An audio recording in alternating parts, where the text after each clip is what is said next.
அன்பான இறை மக்களே, இன்று பைபிள் ரீடிங் பிளானின் 96வது நாள். இன்று நாம் வாசித்து அறிய இருக்கிற விவிலிய பகுதி 2 குறிப்பேடு அதிகாரம் 9 முதல் 12 வரை. சேபா நாட்டு அரசி சாலமோனின் ஞானத்தை கேள்வியுற்று அவரிடம் அநேக கேள்விகள் எழுப்பி அவரை சோதிக்கும் நோக்குடன் வருகிறார். சாலமோன் அரசருக்காக அவர் அநேக நறுமண பொருள்களை கொண்டு வருகிறார். அரசி வந்து சாலமோனை பார்த்து அவரை சோதித்த போது, இங்கு இருப்பதை விட நான் கேள்விப்பட்டது பாதிதான் என்று கூறினார். சாலமோனின் ஞானத்தை கேட்க இன்னும் பல மன்னர்கள் வெவ்வேறு இடங்களில் இருந்து அவரை பார்க்க வந்தனர். சாலமோனுக்கு பிறகு அவருடைய மகன் ரெகோபயாம் ஆட்சி செலுத்தினார். அவருடைய ஆட்சியின் போது அவர் மக்களை மிகவும் துன்புறுத்தினார். தொடர்ந்து 2 குறிப்பேடு அதிகாரம் 9 முதல் 12 வரை வாசித்து முழுமையாக அறிந்து கொள்வோம். 2 குறிப்பேடு அதிகாரம் 9. சேபா நாட்டு அரசியின் வருகை. சேபாவின் அரசி சாலமோனின் புகழை பற்றி கேள்விப்பட்டு கடினமான வினாக்களால் அவரை சோதிக்க எருசலேம் வந்தார்.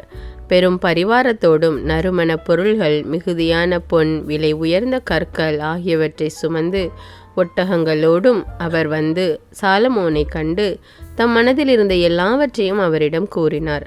சாலமோன் அவருடைய எல்லா வினாக்களுக்கும் விடையளித்தார். அவர் அவருக்கு விடுவிக்க இயலாத புதிர் ஒன்றுமில்லை. சேபாவின் அரசி சாலமோனின் ஞானத்தையும் அவர் கட்டியிருந்த அரண்மனையையும் கண்டார்.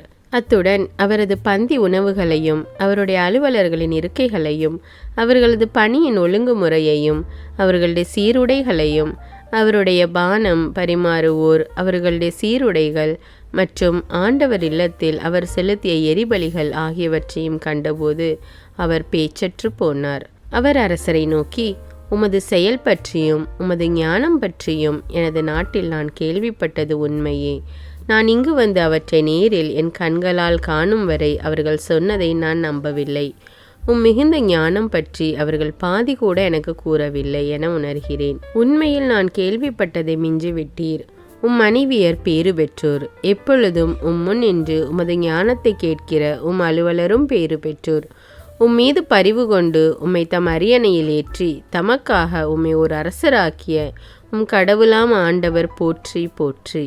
இஸ்ரேல் மக்களை என்றென்றும் நிலைநிறுத்த கடவுள் அவர்கள் மேல் கொண்டிருக்கும் அன்பினால் நீர் அவர்களுக்கு நீதியும் நியாயமும் வழங்க உம்மை அரசராக ஏற்படுத்தியுள்ளார் என்று கூறினார். பின்பு அவர் அரசரிடம் 120 தாலந்து பொன், மிகுதியான நறுமண பொருள்கள், விலை உயர்ந்த கற்கள் ஆகியவற்றை அளித்தார். சேபாவின் அரசி அரசர் சாலமோனுக்கு அளித்த நறுமண பொருள்களை போன்று பிறகு என்றுமே அவருக்கு கிடைக்கவில்லை. ஓபீரிலிருந்து பொன்னை கொண்டு வந்திருந்த ஈராமின் பணியாளரும் சாலமோனின் பணியாளரும் நறுமண மரங்களையும் விலை உயர்ந்த கற்களையும் கொண்டு வந்தனர். அரசர் அந்த நறுமண மரங்களால் ஆண்டவர் இல்லத்திற்கு, அரச அரண்மனைக்கும் தேவையான படிக்கட்டுகளையும் பாடகர்களுக்கு சுரமண்டலம், தம்புரு ஆகிய இசைக்கருவிகளையும் செய்தார். யூதா நாட்டில் அத்தகையவை அதற்கு முன் இருந்ததில்லை. அரசர் சாலமோன் சேபாவின் அரசி விரும்பி கேட்டவை எல்லாவற்றையும் அவர் அரசருக்கு கொண்டு வந்ததை விட மிகுதியாகவே அளித்தார். பின்பு அவர் தம் அலுவலருடன் தமது நாட்டுக்கு திரும்பி சென்றார். சாலமோனின் செல்வ சிறப்பு. சாலமோனுக்கு ஆண்டுதோறும் வந்த பொன்னின் நிறை 26,640 கிலோகிராம். இத்துடன் வியாபாரிகளும் வணிகர்களும் கொண்டு வந்ததை தவிர அரபு நாட்டு அரசர்கள் அனைவரும் உள்நாட்டின் ஆளுநர்களும் சாலமோனுக்கு பொன்னும் வெள்ளியும் கொண்டு வந்தனர். சாலமோன் அரசர் பொன் தகட்டால் 200 பெரிய கேடயங்களை செய்தார். ஒவ்வொரு கேடயத்திற்கும் 7 கிலோகிராம் பொன் பயன்படுத்தப்பட்டது. அதேபோன்று அவர் 300 சிறிய கேடயங்களை பொன் தகட்டால் செய்தார். ஒவ்வொரு கேடயத்திற்கும் 3.5 கிலோகிராம் பொன் பயன்படுத்தப்பட்டது. அரசர் இவற்றை லெபனோனின் வனம் என்ற அரச மாளிகையில் வைத்தார். பின்பு அரசர் தந்தத்தால் பெரியதோர் அரியணை செய்து அதனை பசும் பொன்னால் மூடினார். அந்த அரியணைக்கும் பொன்னாலான 6 படிகளும், பொன்னாலான ஒரு கால்மனையும் மற்றும் இருக்கையின் இருமருங்கிலும் கைத்தாங்கிகளும் அக்கை தாங்கிகளோடு இணைந்த 2 சிங்கங்களும் இருந்தன. அந்த 6 படிகளின் இருமருங்கிலுமாக 12 சிங்கங்கள் நின்றன. இது போன்று வேறு எந்த அரசிலும் செய்யப்படவில்லை. அரசர் சாலமோனின் பான பாத்திரங்கள் அனைத்தும் பொன்னால் ஆனவை. லெபனோன் வனத்தில் இருந்த எல்லா கலன்களும் பசும் பொன்னால் ஆனவை. சாலமோனின் காலத்தில் வெள்ளிக்கு எத்தகைய மதிப்பும் இல்லை. அரசரின் கப்பல்கள் ஈராமின் பணியாளருடன் தர்சீசுக்கு சென்று வரும். 3 ஆண்டுகளுக்கு ஒரு முறை தர்சீசிலிருந்து கப்பல்கள் பொன், வெள்ளி, தந்தம், குரங்கு மயில் ஆகியவற்றை ஏற்றி கொண்டு வந்தன. செல்வத்திலும் ஞானத்திலும் அரசர் சாலமோன் உலகின் மற்ற மன்னர்களை விட சிறந்து விளங்கினார். கடவுள் சாலமோனின் அறிவுக்கு அருளிய ஞானத்தை நேரில் கேட்க உலகின் எல்லா மன்னர்களும் அவரை நாடி வந்தனர். அவர்கள் ஆண்டுதோறும் வெள்ளியாலும் பொன்னாலுமான பொருள்கள், பட்டாடைகள், படைக்கலன்கள், நறுமண பொருள்கள், குதிரைகள், கோவேறு கழுதைகள் ஆகியவற்றை அவருக்கு அன்பளிப்பாக கொண்டு வந்தனர். சாலமோன் குதிரைகளுக்கும் தேர்களுக்குமாக 4000 கொட்டில்களையும் 12000 குதிரை வீரர்களையும் கொண்டிருந்தார்.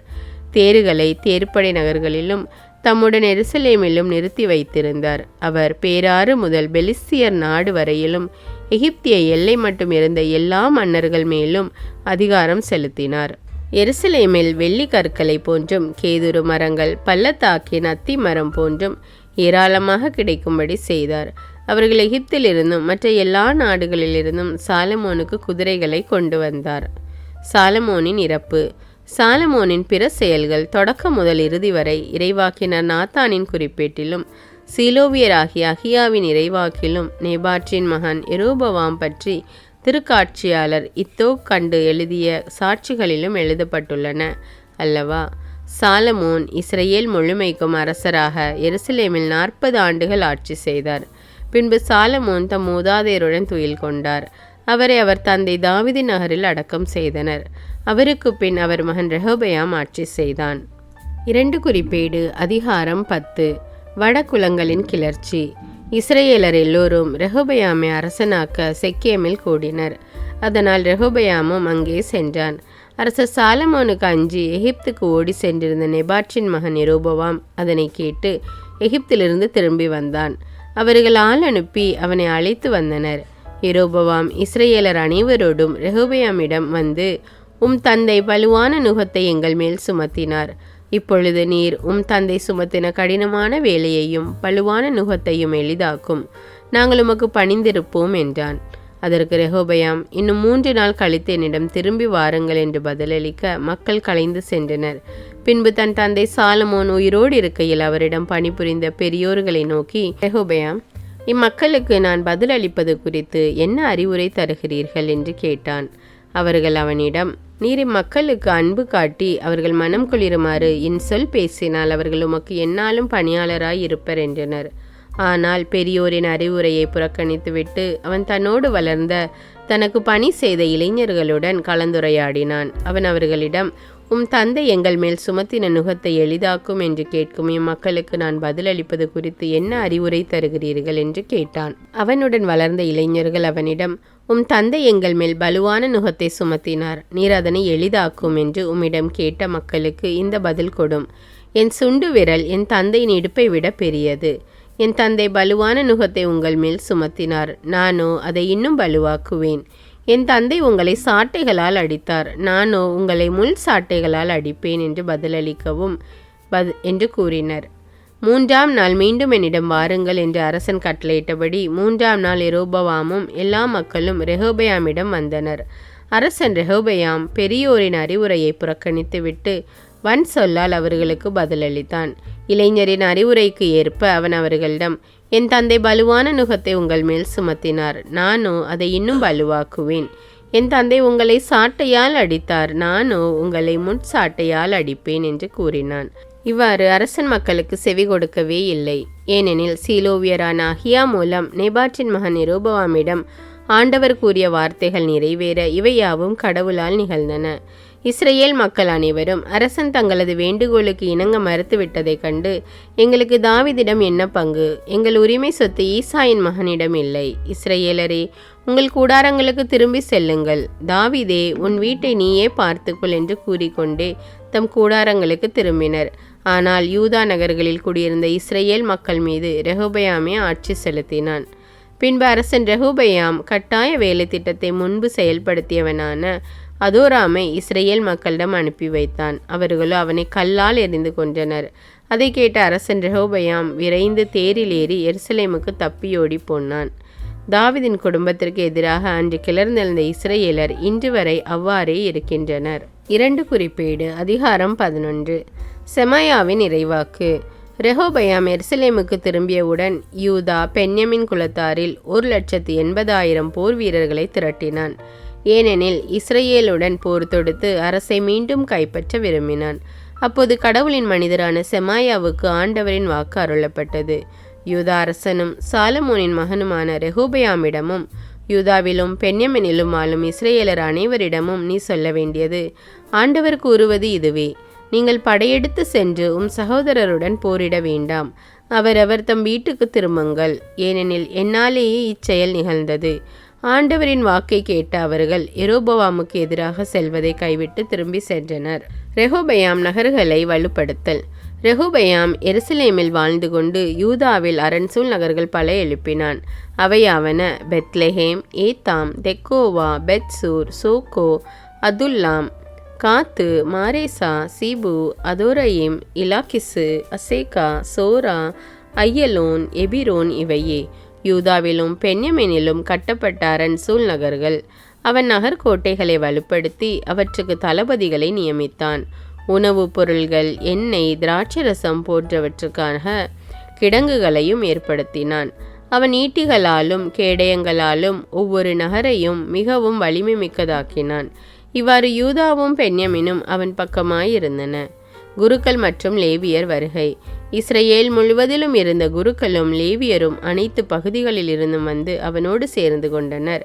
இவர்கள் ஆண்டவருக்கு குருத்துவ பணி செய்யாதவாறு யெரொபெயாமும் அவன் புதல்வரும் இவர்களை விலக்கி வைத்தனர். எனவே இவர்கள் தங்கள் மேய்ச்சல் நிலத்தையும் உடைமைகளையும் விட்டுவிட்டு யூதாவுக்கும் எருசலேமுக்கும் திரும்பி சென்றனர்.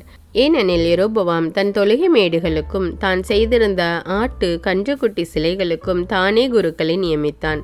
அந்த லேவியரை தொடர்ந்து இஸ்ரவேலின் எல்லா குலங்களில் இருந்தும் தம் கடவுளாம் ஆண்டவரை முழு இதயத்தோடும் வழிபட விரும்பியோர் தம் மூதாதையரின் கடவுளாம் ஆண்டவருக்கு பலி செலுத்த எருசலேமுக்கு வந்தனர். இவ்வாறு அவர்கள் யூதா அரசையும் சாலமோன் மகன் ரெகோபெயாம் ஆட்சியையும் 3 ஆண்டுகள் உறுதிப்படுத்தினர். ஏனெனில் அவர்கள் தாவீது சாலமோன் நடந்த வழியில் 3 ஆண்டுகளே வாழ்ந்தனர். ரெகோபெயாமின் குடும்பம். பின்பு ரெகோபெயாம் தாவீதின் மகன் எரிமோத்துக்கும் ஈசாயின் பேத்தியும் எலியாபின் மகளுமான அபிகயிலுக்கும் பிறந்த மகலாத்து என்பவளை மணந்து கொண்டான். அவள் அவனுக்கு எயூசு, செமரியா, சாகாம் என்ற புதல்வர்களை பெற்றெடுத்தாள். அடுத்து அவன் அப்சலோமின் மகள் மாக்காவை மணந்து கொண்டான். அவள் அவனுக்கு அபியா, அத்தாய், சீசா, செலோமித்து ஆகியோரை பெற்றெடுத்தாள். ரெகோபெயாம் 18 மனைவியரையும் 60 வைப்பாட்டியரையும் கொண்டிருந்தான். இவர்கள் மூலம் 28 புதல்வரையும் 60 புதல்வியரையும் பெற்றான். ஆனால் மற்ற எல்லா மனைவியர் வைப்பாட்டியரையும் விட அப்சலோம் மகள் மாக்காவிடம் அவன் மிகுதியாக அன்பு பாராட்டினான்.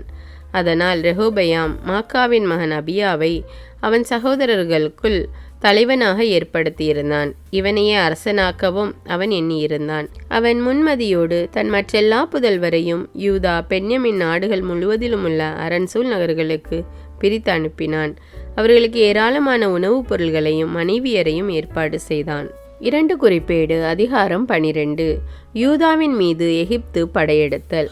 ரெகோபெயாம் தனது அரசை உறுதியுடன் நிலைநாட்டி தன்னையே வலிமைப்படுத்தி கொண்டபோது ஆண்டவரின் திருச்சட்டத்தை புறக்கணிக்க தொடங்கினான். இஸ்ரவேலர் எல்லோருமே அவனைப் போலவே நடந்தனர். அவர்கள் ஆண்டவருக்கு எதிராக துரோகம் செய்ததால் ரெகோபெயாம் ஆட்சியின் 5ஆம் ஆண்டில் எகிப்தின் மன்னன் சீசாக்கு எருசலேமுக்கு எதிராக படையெடுத்து வந்தான். சீசாக்கின் படையில் 1200 தேர்களும் 60,000 குதிரைப்படை வீரரும் இருந்தனர். அவனோடு எகிப்திலிருந்து எண்ணற்ற ஆள்கள், லிபியர், சுக்கியர், எத்தியோப்பியர் வந்திருந்தனர். அவன் யூதாவின் அரண்சூழ் நகர்களை கைப்பற்றிய பின் எருசலேமுக்கு வந்தான்.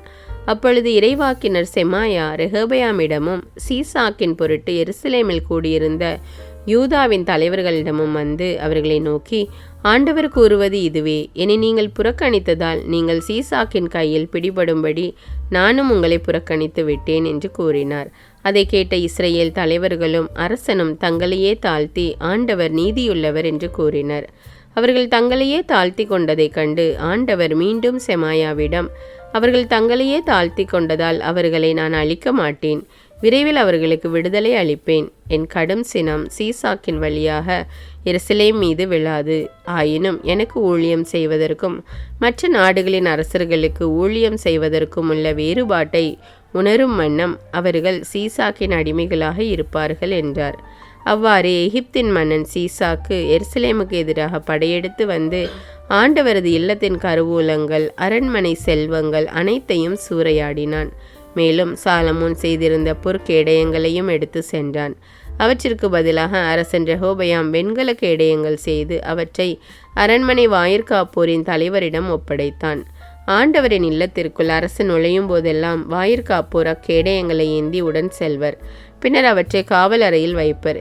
இவ்வாறு அரசன் தன்னையே தாழ்த்தி கொண்டதாலும் யூதாவில் நற்செயல்கள் காணப்பட்டதாலும் ஆண்டவர் அவனை முற்றிலும் அழிக்காதவாறு அவரது சினம் அவனை விட்டு அகன்றது. ரெகோபயாமின் இறப்பு. அரசன் ரெகோபயாம் தன்னையே வலிமைப்படுத்தி கொண்டு எருசலேமில் ஆட்சி செய்தான். ரெகோபயாம் அரசனான போது அவனுக்கு வயது 41. ஆண்டவர் தம் திருப்பெயரை நிலை பெற செய்ய இஸ்ரேலின் எல்லா குலங்களிலிருந்தும் தேர்ந்து கொண்ட நகரான எருசலேமில் ரெகோபயாம் 17 ஆண்டுகள் ஆட்சி செய்தான். அம்மோனியலான நாமா என்பவளே அவன் தாய். ஆண்டவரை நாடுவதில் அவனது உள்ளம் உறுதியாயிராததால் அவன் தீயன செய்தான். ரெகோபயாமின் பிற செயல்கள் தொடக்கம் முதல் இறுதி வரை இறைவாக்கினர் செமாயாவின் குறிப்பேட்டிலும் திருக்காட்சியாளர் இத்தோவின் பதிவேட்டிலும் எழுதப்பட்டுள்ளன அல்லவா? ரெகோபயாமும் எரோபவாமும் வாழ்நாள் முழுவதும் தங்களுக்குள் போரிட்டு கொண்டிருந்தனர். பின்பு ரெகோபயாம் தன் மூதாதையருடன் துயில் கொண்டான். அவனை தாவீது நகரில் அடக்கம் செய்தனர். அவனுக்கு பின் அவன் மகன் அபியா ஆட்சி செய்தான்.